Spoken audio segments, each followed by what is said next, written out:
Lode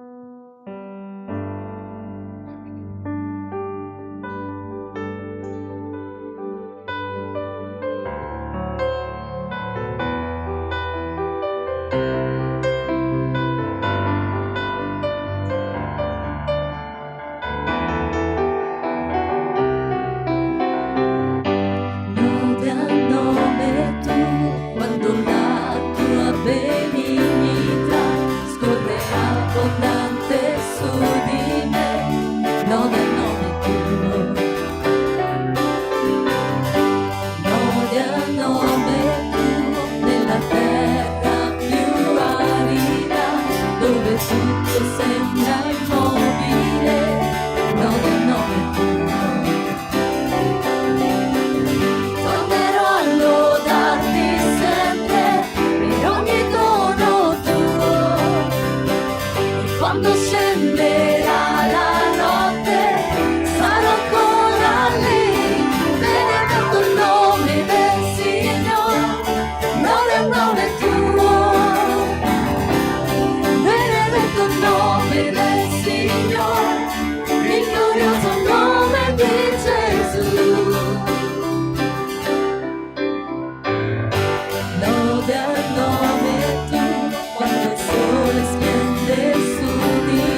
nascita del sole, fino al suo tramonto vorrò lodare il Signore con tutto il cuore.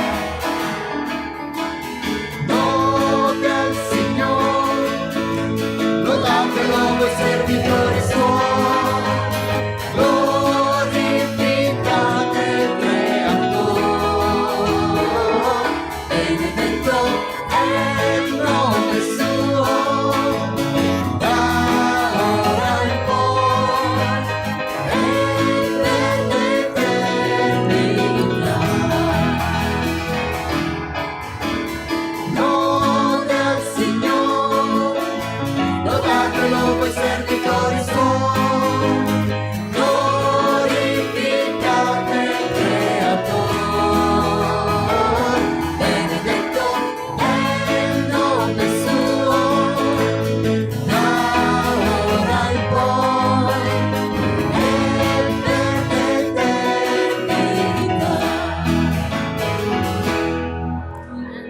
Alleluia, gloria a Dio. Lodate il Signore. Siamo qui per questo scopo, vero o no? Gloria a Dio. La parola di Dio ci dice, guardate, quando leggiamo i Salmi, non ci rendiamo conto che i Salmi sono stati scritti molti anni prima di Cristo. Eppure dice, mandate grida di gioia, o abitanti di tutta la terra. Il popolo di Israele pensava che fosse stato l'unico che poteva dare la lode al Signore. No? Mandate grida di gioia, o abitanti di tutta la terra, perché al Signore appartiene il mondo e i suoi abitanti.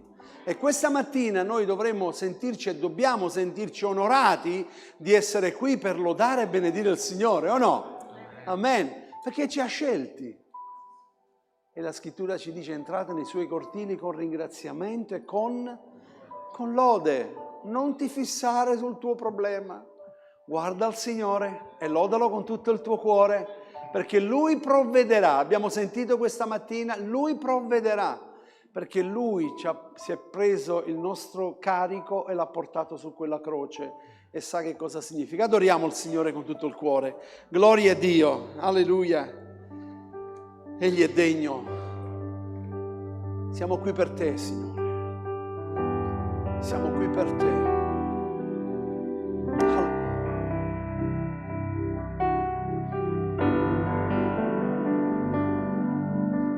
Gesù, t'adoriamo, proclamandoti Re. Sei qui, proprio in mezzo a noi, con lodi noi ti esaltiamo, filo di un trono ti prepariamo, filo di un trono ti prepariamo. Filo di un trono ti prepariamo, perché tu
Salvatore della tua vita, ma fallo Re e Signore della tua casa, della tua famiglia, delle tue attività.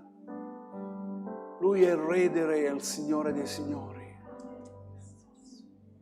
Alleluia.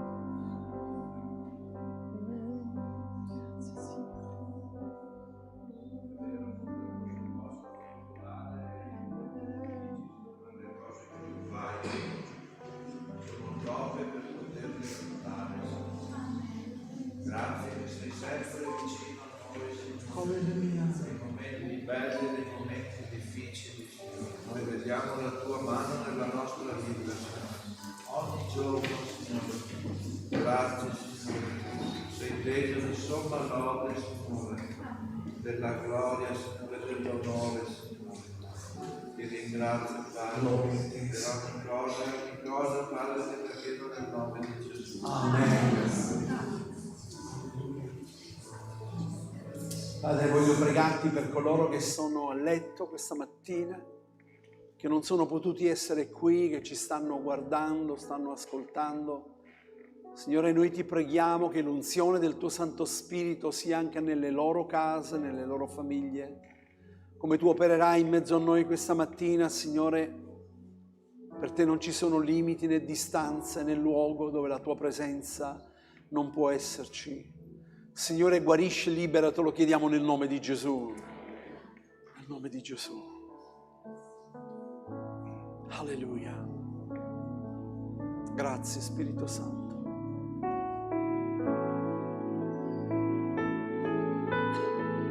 Alleluia.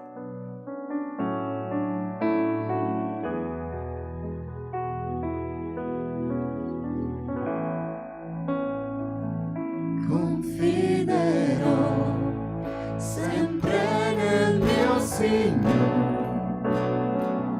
nei lieti dell'ora del dolore, perché fede, amico egli è, e mi protegge degli assoluti re. Nel mio Signor può sempre confidare, se triste il dì, se tempestoso il mar, se il buio viene e mi sostiene e mi protegge degli assoluti re. Forse il sentiero nell'ombra un sarà, ma il mio pastore sol non mi lascerà, perché fede, amico egli è, e mi protegge degli assoluti re. Nel mio Signor può sempre confidare, se triste il dì, se tempestoso il mar, se il buio viene e mi sostiene e mi protegge degli assoluti re. Nel mio Signor può sempre confidare, se triste il dì, se tempestoso il mar, se il buio viene e mi sostiene e mi protegge degli assoluti re. E mi protegge degli assoluti Alleluia. re.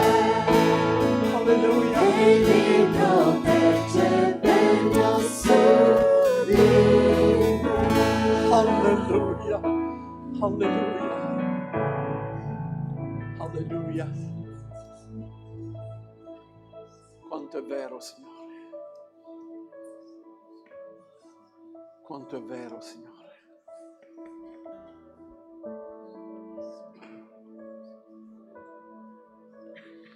Accomodatevi, fratelli. Ricordo molti anni fa, tanti anni fa, nella nostra chiesa, dove io sono nato, cresciuto, un ragazzo di 14 anni fu investito da un'auto, era l'unico figlio di questa famiglia e morì. Facemmo il funerale e ricordo che il papà che era davanti, il culto doveva ancora iniziare, c'era la bara, si alza e canta questo inno. Nel mio Signore ho sempre confidato. Se è triste il dì, se è tempestoso il mare, il Signore non mi abbandona. Ci fu una grandissima benedizione sulla Chiesa. Abbiamo cantato all'inizio Dio dona e prende. Quel cantico l'ha scritto chi ha perso un figlio.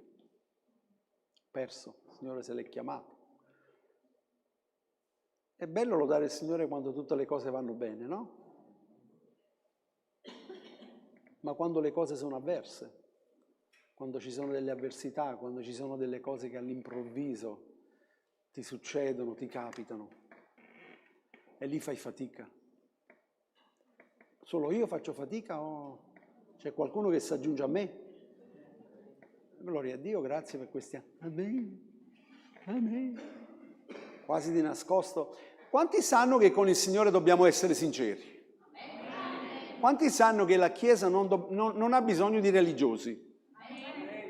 Ma abbiamo bisogno di persone leali e sincere. Questa mattina praticherò proprio su questo, della sincerità, perché Dio ama le persone sincere, è vero?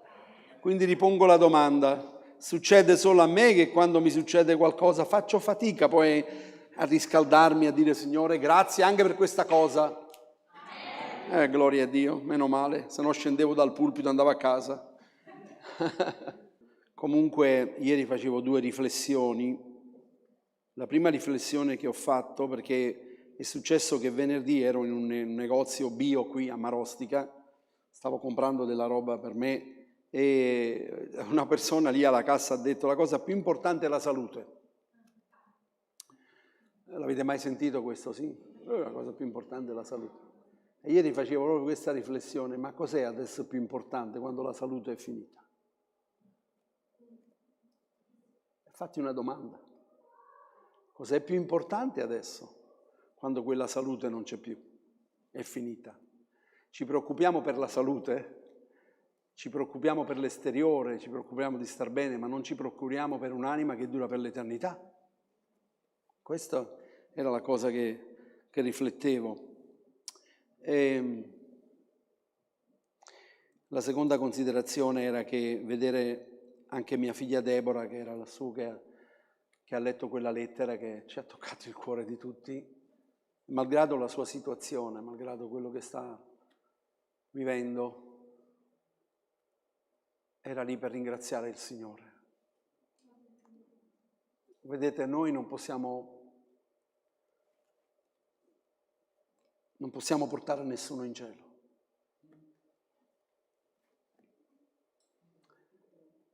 Ma la cosa più bella è poter vedere la tua famiglia, che è nella Chiesa, che è impegnata nell'opera di Dio. Non c'è cosa più bella, perché tu puoi dire io e la mia casa serviamo l'Eterno. Quindi ringrazio il Signore anche per questo. E un'altra cosa invece, adesso vi faccio vedere un filmato, piccolo filmato, piccolino, perché avremo il piacere di avere con noi il 16 di novembre, ricordatevi, domenica 16, il 15 abbiamo Fortunato, dottor Fortunato Loprete, nel pomeriggio del 15, l'avremo qui con noi, cercate di invitare persone perché è molto interessante quello che tratterà lui e la figlia, ma eccolo qua, la salute al femminile, e non soltanto al femminile, quindi è aperto anche agli uomini, perché è molto importante la nutrizione. Farà anche un piccolo confronto del cibo biblico che Dio aveva dato e perché non mangiamo neanche più quel cibo lì quando ci farebbe molto bene, ok? Quindi, e invece poi vi faccio vedere questo filmato che è molto, l'ho voluto. Non ho scritto questo libro per tutti, l'ho scritto per chi crede, ma nonostante questo si sente a pezzi. L'ho scritto per chi non riesce a capire più chi sia, per chi ha paura di Dio e invece di trovare sollievo nella fede trova sconforto. L'ho scritto per chi vive con la mente stanca, per chi combatte con una mente affollata da pensieri che non vuole, per chi convive con sensi di colpa che non sa più come spegnere. L'ho scritto per chi non riesce a perdonare, per chi non riesce a perdonarsi, per chi prega ma non sente niente, per chi ogni volta che cade pensa che Dio si sia stancato di rialzarlo. Questo libro non è scritto da uno psicologo, ma da un uomo che ha conosciuto il buio e ha scoperto una cosa, che la grazia arriva anche lì.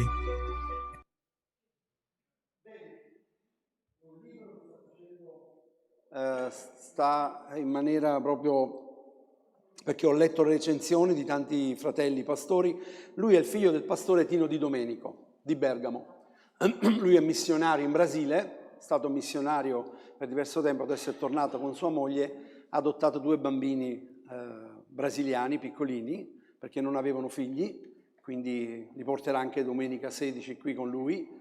E lui ha vissuto un momento molto molto molto difficile, era andato in una crisi depressiva, una situazione molto difficile, e sapete che in alcune chiese non puoi parlare di questo, perché come un credente può essere accolto da queste cose, come un figlio di Dio può passare questi momenti così, ma allora non hai compreso niente, non hai ancora fatto un'esperienza con il Signore, quando la parola di Dio è piena di uomini di Dio che hanno passato depressioni.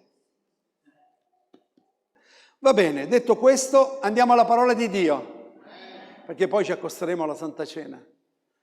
Gloria a Dio. Messaggio che il Signore ha messo nel mio cuore. Vedi questa donna? Vi ricordate chi è? Dire il vero, a Mariana gli avevo detto non mettere la foto così, se no capiscono subito di cosa si tratta. Però poi abbiamo trovato in giro, ma non trovavamo niente allora ho detto va bene, mettiamo questa qui. Perché in realtà, però qui nella Bibbia parla di tre donne che fanno questo, ok? Di quello che io voglio parlarvi questa mattina si trova in Luca, al capitolo 7, leggeremo dal versetto 36 al versetto 50.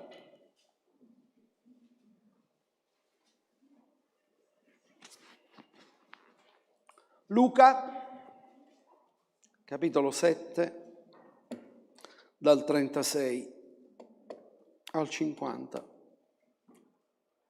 Padre, ti chiediamo che tu possa ungermi, che possa guidare il mio cuore, la mia mente, la mia bocca. Ti preghiamo anche per l'uditorio, Signore, affinché possano ricevere questa parola nel proprio cuore, che ognuno di noi possa uscire da questo luogo non più come è entrato, ma liberato, guarito, sanato, ristorato. Te lo chiediamo nel nome di Gesù. Uno dei farisei lo invitò a mangiare da lui ed egli, entrato in casa del fariseo, si mise a tavola. Ed ecco una donna che era in quella città, una peccatrice. Saputo che egli era a tavola in casa del fariseo, portò un vaso di alabastro pieno di olio profumato. E stando ai piedi di lui, di dietro, piangendo cominciò a bagnarli di lacrime i piedi e li asciugava con i suoi capelli e gli baciava i piedi e li ungeva con l'olio. Il fariseo che lo aveva invitato, vedutolo ciò, disse fra sé: costui, se fosse un profeta, saprebbe chi tipo di donna è questa, chi è, che tipo di donna è colei che lo tocca, perché è una peccatrice. E Gesù rispondendo gli disse: Simone, ho qualcosa da dirti. Che lo Spirito Santo possa parlare ad ognuno di noi questa mattina e che possiamo sentire questa voce: ho qualcosa da dirti. Ogni volta che noi veniamo in chiesa dobbiamo sentire la voce del Signore. Se siete d'accordo con me, dite un amen. Ed egli, maestro, di pure. Un creditore aveva 2 debitori, uno gli doveva 500 denari e l'altro 50. E poiché non avevano di che pagare, condonò il debito a tutti e 2. Chi di loro dunque lo amerà di più? Simone rispose, ritengo sia colui al quale ha condonato di più. E Gesù gli disse, hai giudicato rettamente. E voltatosi verso la donna disse a Simone, vedi questa donna?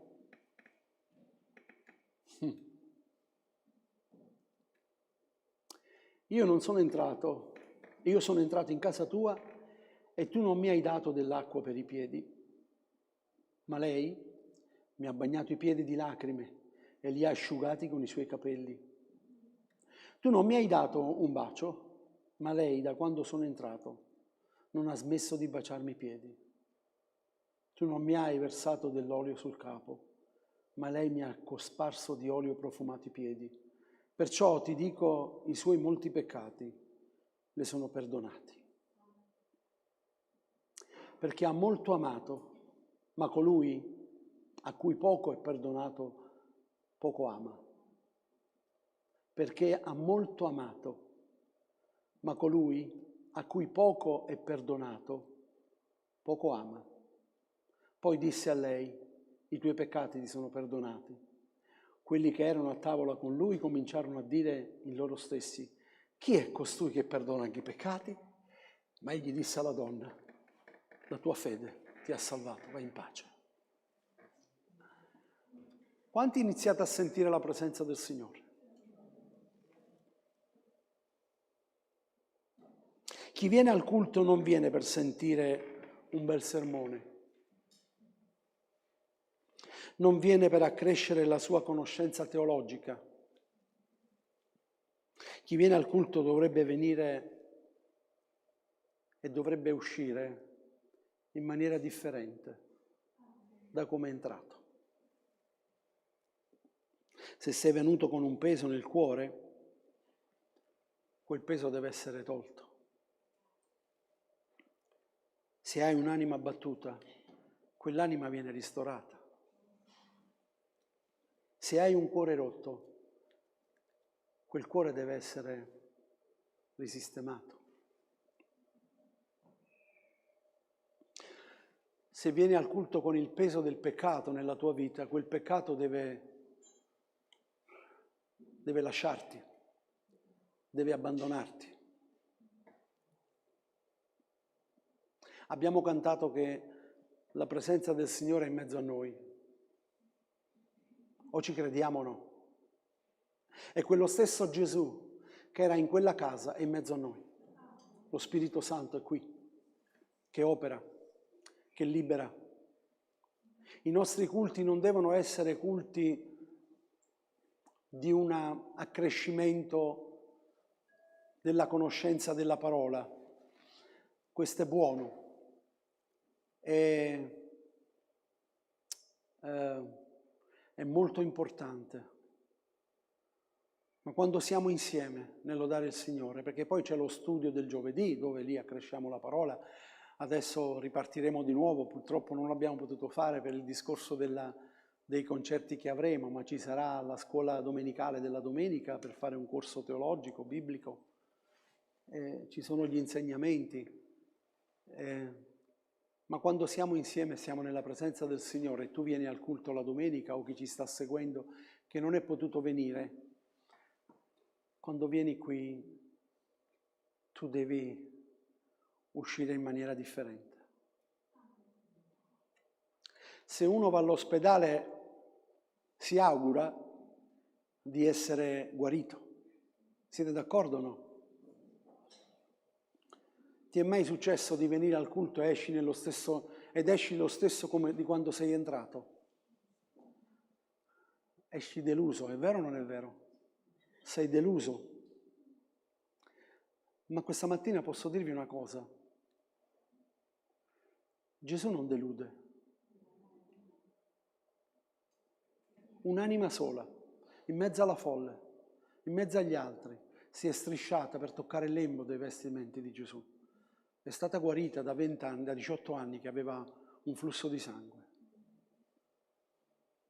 Un uomo che era cieco ha gridato: Gesù, figliuolo di Davide, abbi pietà di me.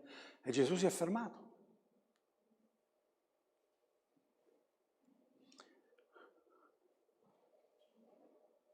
La domanda che io mi sono posto, e credo che è una domanda che ci poniamo tutti quanti: come ha fatto questa donna entrare nella casa di Simone? Come è fatto ad entrare nella casa di un fariseo? Allora ho letto di tutto. Tanto tempo che ho predicato in questo messaggio, altre volte ho detto altre cose. Però poi sono andato a vedere come erano fatte le case. Sono andato a vedere come erano le case dei farisei, che era un ceto sociale un po' più alto. Quindi avevano delle case e avevano dei terrazzi agenti. Quindi c'era una tettoia e quando si invitava un rabbi a casa, le finestre erano aperte, le porte erano aperte. Quindi le persone che sapevano che c'era qualcuno di importante si mettevano fuori ad ascoltare o addirittura potevano anche entrare dentro.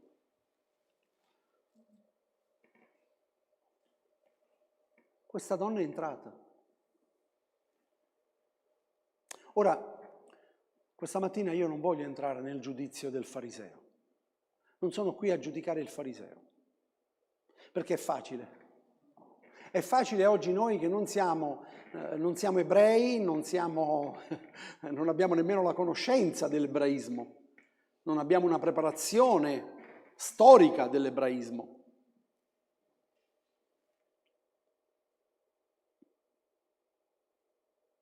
Il comportamento del fariseo, stiamo parlando di una persona che era molto rigoroso nella legge di Mosè e nelle tradizioni. Per la legge farisaica non era una questione di igiene il fatto di lavare i piedi o lavare le mani, non era una questione di igiene. Noi occidentali la prendiamo come una questione di igiene. Non ti lavi le mani prima di mangiare, quando vai al ristorante, scusi, dov'è il bagno? Vai lì, ti lavi le mani e ti siedi a tavola. Quando sei a casa di qualcuno, visto che hai guidato con il volante, dici per favore posso andarti, ma ti lavi e ti siedi, è una questione di igiene. No, per il fariseo non era così. Il fariseo era una questione di purificazione ed era la legge di Dio. Lui dove calpestava non poteva portare del fango dei piedi sporchi e andare a casa di qualcuno. Quindi lui sta trasgredendo lui stesso la legge. Mi state seguendo? Lui sta trasgredendo lui stesso. Perché Gesù glielo cita. Tu non mi hai unto col capo, tu non mi hai lavato i piedi, tu non mi hai dato un bacio. Queste erano tutte cose che un fariseo doveva attenersi. Che Gesù non le dice così tanto per dire. Gli sta dicendo: io ti sto dicendo quello che tu credi e quello che tu hai studiato e ti sto rimproverando, ti sto facendo comprendere che tu queste cose qua l'avresti dovuto fare a me. Però tu stai giudicando una donna che è venuta qui, è andata fuori dagli schemi. La domanda che mi sono posto: quanta ipocrisia in questo uomo? Quanta ipocrisia c'è nella Chiesa? Quanta ipocrisia? Quanto legalismo c'è nella Chiesa? Guardate che chi vi sta predicando, per chi mi conosce da diversi anni, sa che io ero un legalista, e come se non lo ero. Io ti prendevo a bibbiate in testa?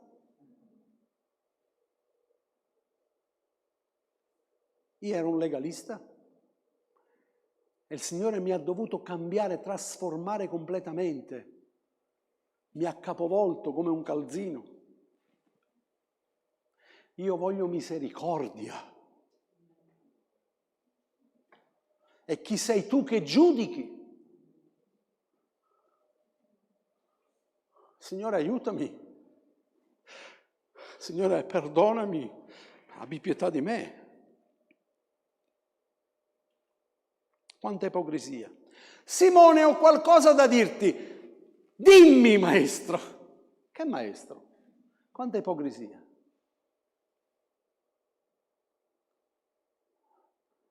Pensate che nella Chiesa non ci sia ipocrisia?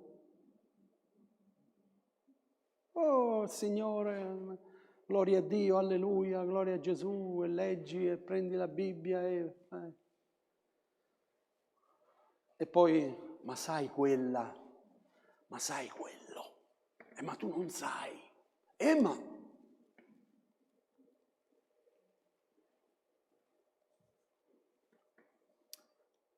Cosa spinse questa donna ad entrare in casa di Simone? Cosa spinse questa donna di entrare in casa di Simone?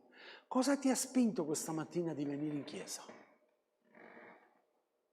Qual è stata la molla che lo hai fatto perché è domenica? Perché dovevi venire al culto? Molti lo fanno, vanno anche a messa e vanno anche durante la settimana. Io a volte passo davanti alla chiesa qua di fronte a Marsan, durante la settimana è piena, macchine, per tutto. È una cosa incredibile. Quindi la religiosità ti può spingere anche a fare delle azioni per appagare la tua coscienza. Mi state seguendo, vero?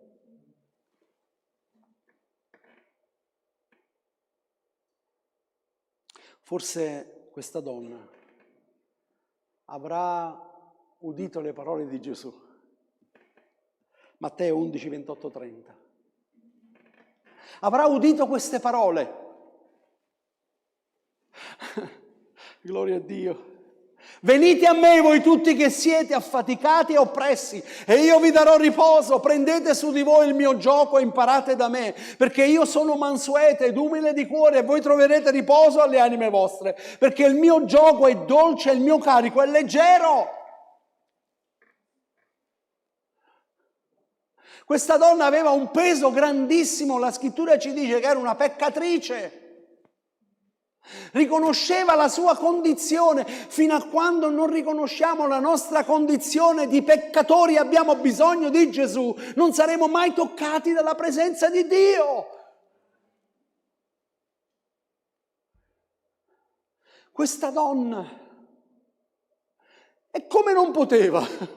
C'è un rabbi che non mi giudica, che non è lì a condannarmi, che non mi chiude le porte del Tempio. Una donna che vive una situazione ai margini della società, una peccatrice che si era messo da parte un olio che costava non poco, un anno di lavoro. Entra con quel vaso d'olio. Con cosa sei venuto questa mattina? Con cosa siamo venuti nella chiesa del Signore questa mattina? Siamo venuti ad ascoltare una predicazione?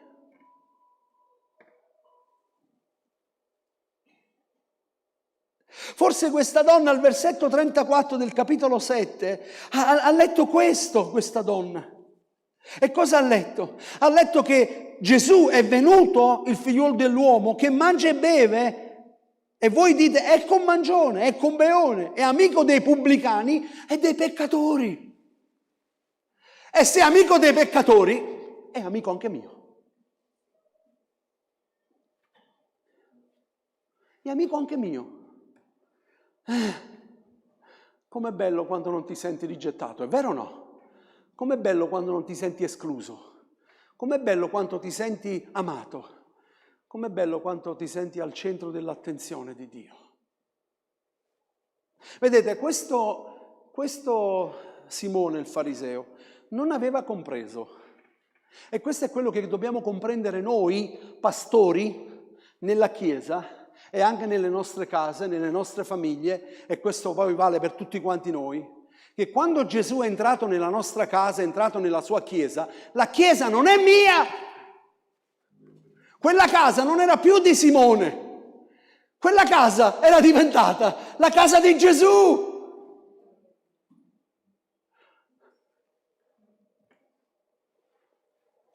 Quando tu sei venuto qui per la prima volta, io spero che tu abbia sentito la presenza di Gesù nella tua vita. Perché è Lui che ti ha cambiato. O se sei nato in un'altra chiesa, in un'altra nazione, un'altra città, io penso che la cosa più importante sia stato che tu abbia sentito che Gesù era lì. Quello che fa la differenza nella chiesa è la presenza del Signore. Io avevo 14 anni quando mi sono alzato e sono andato davanti, ho rotto gli schemi, mi sono inginocchiato davanti al pulpito e ho dato il mio cuore al Signore. Ho rotto gli schemi, non potevi alzarti, andare. Io li ho rotti. Ero così preso con quel cantico, così qual sono, misero ingrato, vengo a quel sangue da te versato. Oh Signore, sotto di esso lava il mio cuore, pietà, pietà di me. Mi sono inginocchiato davanti al pulpito e ho rotto il mio cuore davanti al Signore. Ho detto, Signore, abbi pietà di me. E il Signore è entrato nella mia vita. Come Gesù può operare? Gesù opera quando c'è una vera e autentica conversione. Le tue emozioni vanno e vengono. Si piange anche davanti a un film che ti commuove. Quello non cambia la tua vita. Quello non cambia la tua vita.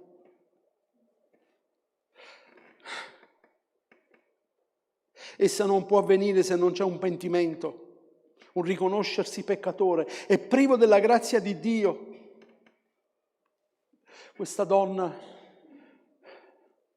non ha il coraggio di parlare, non ha il coraggio di dire niente. Questa donna piange ai piedi di Gesù, gli lava con le sue lacrime, gli asciuga con i suoi capelli. Rompe il cuore davanti al Signore. E l'ho amato profondamente.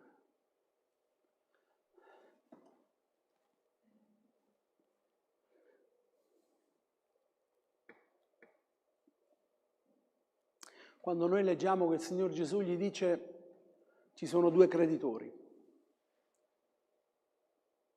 sembra che questo sia soltanto per quel tempo, sia soltanto per quella cultura,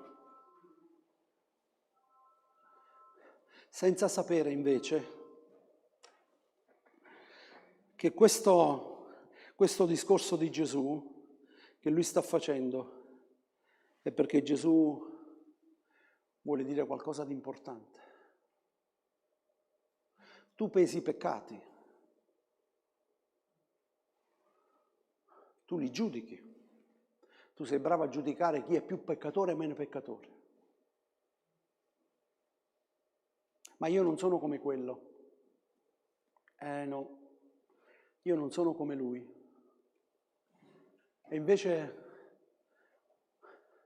il Signor Gesù gli fa un esempio. E uno doveva dare 500 e l'altro 5.000? 50 e l'altro 5. Qualcuno ha fatto un po' un calcolo ad oggi. È come dire 50 euro con 25.000 euro. Chi dei due? È sicuramente quello dei 25.000. Pensate che nella Chiesa del Signore non c'è questo? Non c'è ancora oggi il pesare il peccato e dire ma questa l'ha fatta grossa, E allora si dovrebbe avere una misura del sangue di Gesù, perché la sua parola dice che il sangue di Gesù ci purifica da ogni macchia di peccato. Non parla della qualità, la quantità del peccato, ma dice che il sangue di Gesù ci purifica da ogni macchia di peccato. Una goccia del sangue di Gesù basta per chi è un criminale, per chi era un criminale, per chi ha vissuto una vita terribile, per chi ha vissuto una vita in man di Satana.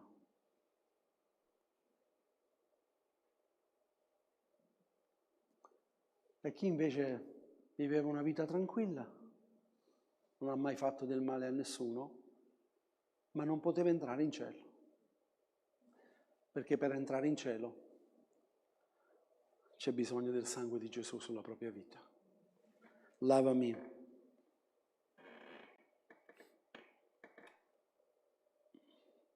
Io non sono come quello, Signore.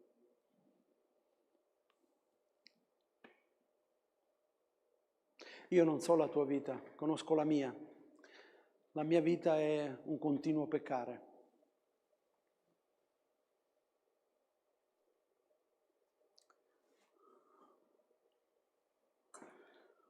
Ogni giorno ho bisogno del sangue di Gesù.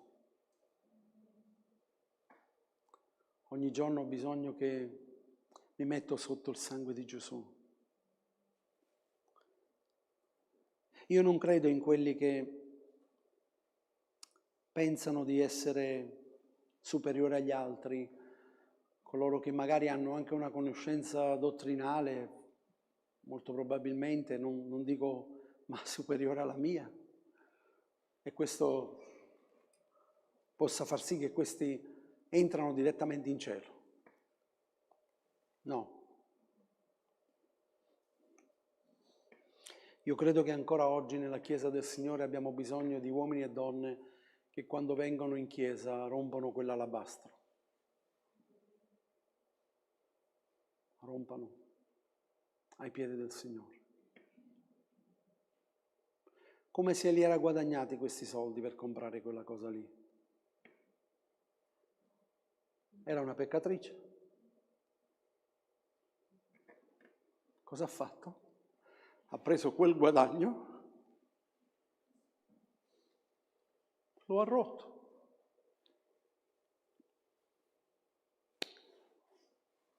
Tutto quello che io ho, Signore, è tuo. Tutto quello che tu mi dai, Signore, è tuo. Anna ruppe il cuore davanti al Signore e gli fece una promessa: se tu mi darai un figlio, io lo darò a te. E lo ha preso e lo ha portato nel Tempio e lo ha lasciato lì. Ti sfido io. Ci sono alcuni che lasciano la casa perché vanno in un'altra nazione, vanno a lavorare o vanno a studiare. Ma dove vai a mamma?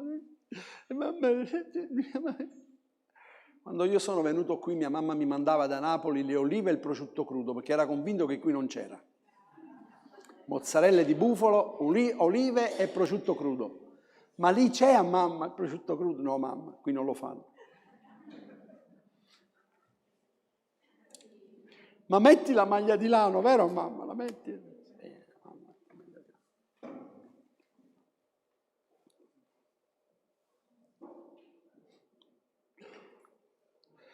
Non so se ti è arrivato il messaggio di questa mattina.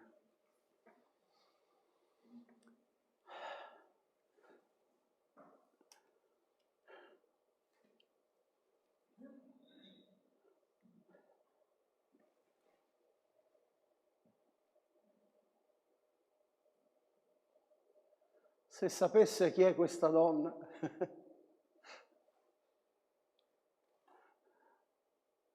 Gesù non sa niente di te? Il Signore non sa niente di noi? Ma se sapesse chi è?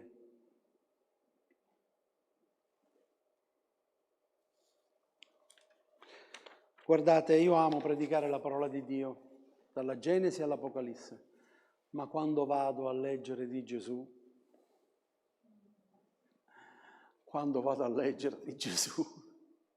non c'è nessuno pari a Lui. Non c'è nessuno. La donna al pozzo, una peccatrice, giudicata, la dovevano... Quando vado a leggere di Gesù, quando vado a leggere di Lui che non ha mai mandato via dietro nessuno, il giovane ricco, e Gesù lo guarda e lo amò, ci dice, quando andò via lo amò. Ora la mia domanda è questa, fratelli, perdonatemi, ma noi siamo una chiesa cristiana, è vero o non è vero? Abbiamo Cristo con noi? Abbiamo Cristo in mezzo a noi? O vogliamo essere anche noi dei farisei? Perché ci sono degli evangelici farisei.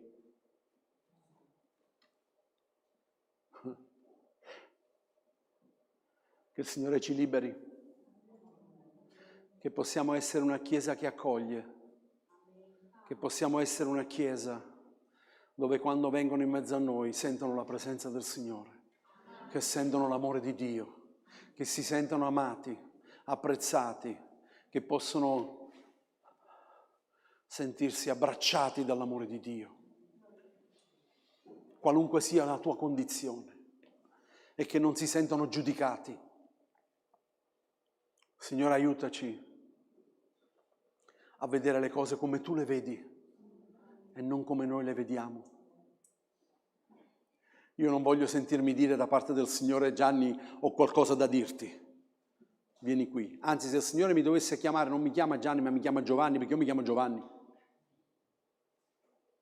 Ho qualcosa da dirti. E chissà che forse un giorno, non sia mai che Lui me lo dica quel giorno, ho qualcosa da dirti. Signore, aiutami ad essere come tu sei. Signore, aiutaci ad essere come tu sei. Signore, fa che ognuno di noi possa emanare il tuo profumo. Fa che ognuno di noi possa imparare ad accogliere, ad aiutare, a sostenere. Pensate come si è sentita questa donna. Sapete dove la troviamo questa donna?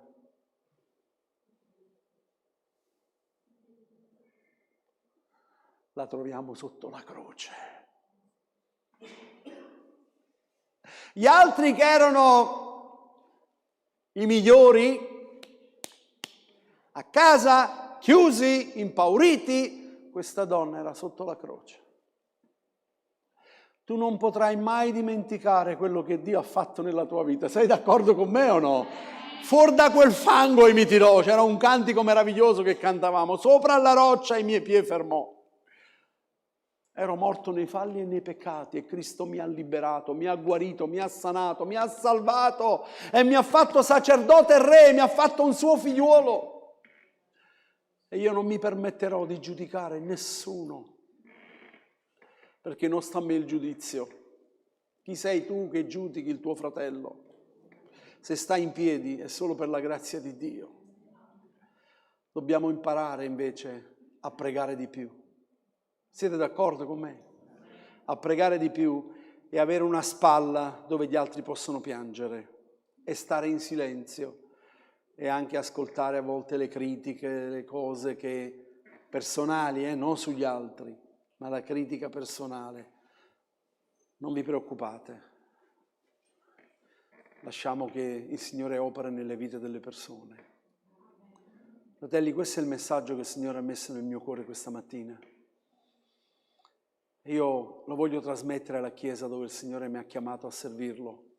Voglio dirti, sii testimone verace dell'Evangelo di Cristo. L'Evangelo è la buona novella, la buona notizia. Questa mattina io non so se tu sei venuto qua con un peso, non so se hai qualcosa nel tuo cuore che ti sta appesantendo, c'è qualcosa che devi lasciare ai piedi della croce, che devi lasciare perdonare. Voglio dirti una cosa. Gesù gli ha detto a quel fariseo, portandogli l'esempio di 2 creditori. Gesù non aveva un debito con nessuno, ma Gesù ha lavato i piedi a Giuda. Gesù non aveva un debito con nessuno, ma Gesù si è inginocchiato. Ha lavato i debiti. Quando noi parliamo del peccato, parliamo di debiti, perché Gesù nella preghiera, nel Padre nostro, ci ha detto: Padre, perdona i nostri peccati, i nostri debiti, come anche noi li perdoniamo, li diamo ai nostri. Il peccato è un debito. Ora io non so quale sia la misura del tuo debito, però so una cosa, che il sangue di Gesù è potente da purificarci da ogni macchia di peccato. Alziamoci in piedi e accostiamoci alla Santa Cena. Questa mattina io ti invito ad accostarti alla Cena del Signore. Voglio dirti, non rimanere lì se c'è qualcosa che ti impedisce, che ti senti accusato dal diavolo, perché Dio non accusa. Chi è colui che li accusa? Dio è colui che li giustifica, dice la parola di Dio. Romani 8. Dio è colui che li giustifica. Chiedi perdono al Signore. Lascia che il Signore tocca la tua vita. Lascia che lo Spirito Santo possa toccarti, che tu possa uscire questa mattina da questo luogo non come sei entrato.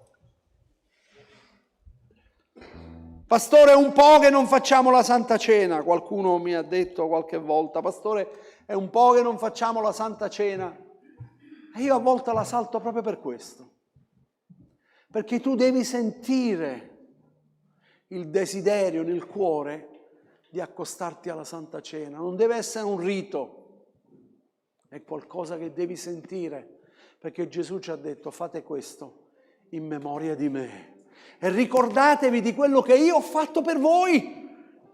Se noi siamo qui è per i meriti di Gesù. Amen.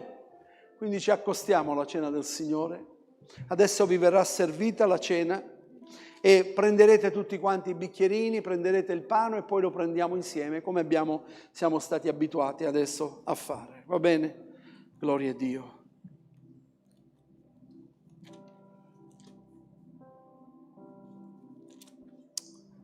Alleluia, gloria a Gesù.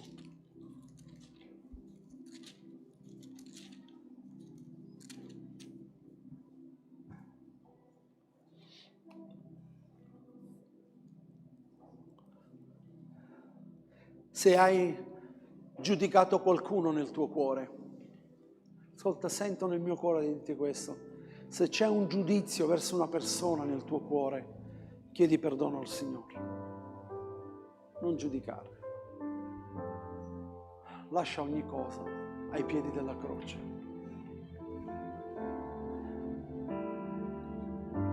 Non giudicare.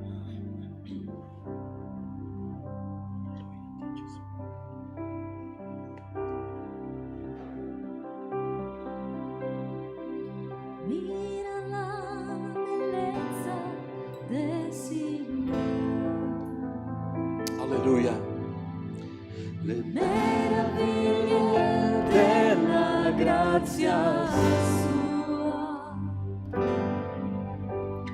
Vieni e vedi quanto amor per te. Mira il Alleluia. viso pieno di compassione. Le sue mani forate vieni a toccare. Possiamo vedere. L'amico che comprende potrà trovare. Alleluia. Sotto la croce sanguinante vieni stai. Il suo amore non cambia mai. Egli è dentro della nostra lode, egli è dentro della nostra lode, è glorioso, meraviglioso.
prendere la Santa Cena.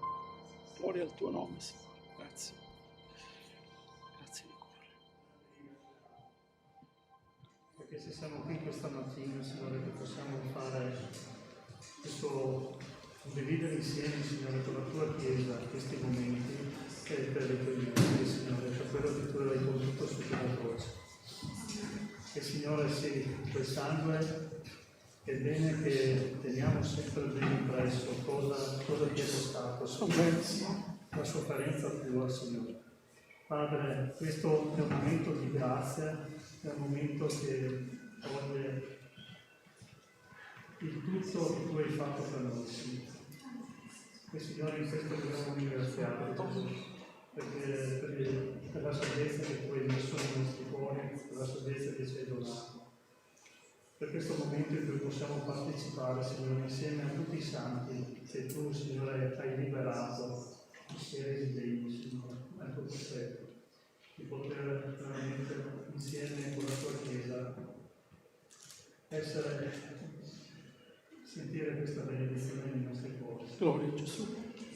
Signore, vuoi tu veramente accompagnarci. Grazie, Spirito Santo, Signore, nel resto di questa giornata, considerando questo momento. Sono i nostri giorni che tu ci doni, Signore, considerando da continuo questo momento, cosa ti è stato. E per i meriti di Gesù, Padre, ti ringraziamo. Amen. Apostolo Paolo, ripieno dello Spirito Santo, parlando alla Chiesa di Corinti, una Chiesa ripiena di doni, dove vivevano dei contrasti spirituali, mette ordine ed egli dice: poiché io ho ricevuto dal Signore ciò che vi ho anche trasmesso, che il Signor Gesù nella notte in cui fu tradito, che il Signor Gesù nella notte in cui fu tradito avrebbe potuto rimandare, ma no, nella notte in cui fu tradito prese del pane, dopo aver reso grazie, lo spezzò e lui stesso era quel pane che è stato spezzato. Prendete, mangiate, questo è il mio corpo che è spezzato per voi, fate questo in memoria di me.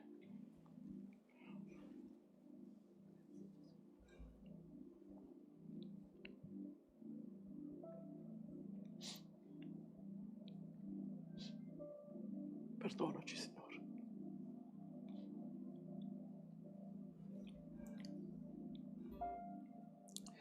Parimenti, dopo aver cenato, prese anche il calice, dicendo: questo è il calice del nuovo patto, gloria a Dio, nel mio sangue. Fate questo ogni volta che ne berete, in memoria di me. Perché ogni volta che voi mangiate di questo pane e bevete di questo calice, voi annunciate la morte del Signore, finché Egli venga.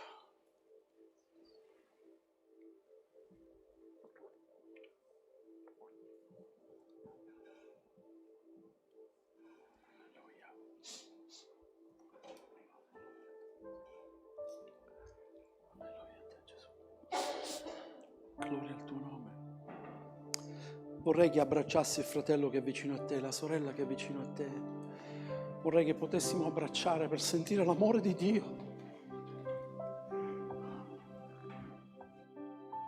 Alleluia. Alleluia. Gloria a Gesù. Gloria a Gesù.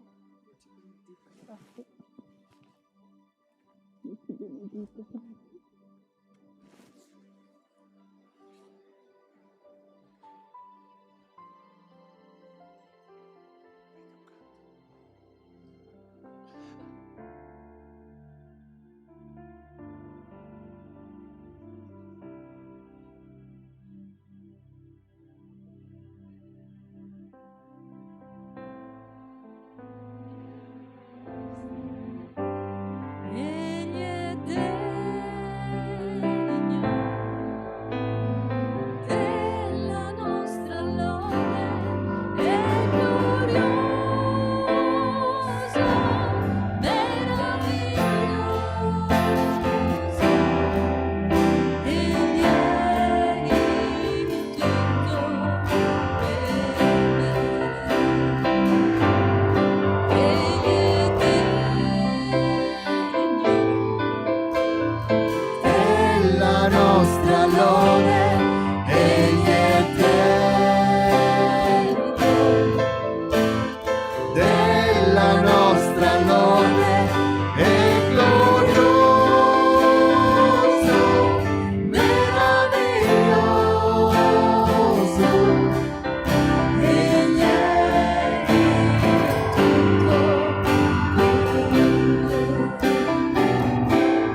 Gesù. Nino, vieni, concludi. Vieni. Gloria al nome del Signore. Quanta pazienza il Signore ha con me. Vieni qua.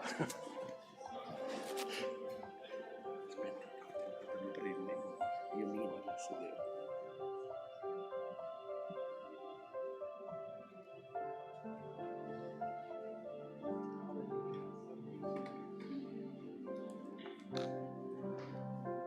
Grazie Signore per questo momento, Signore, grazie perché ci fai comprendere la tua comprensione, del tuo amore, Signore.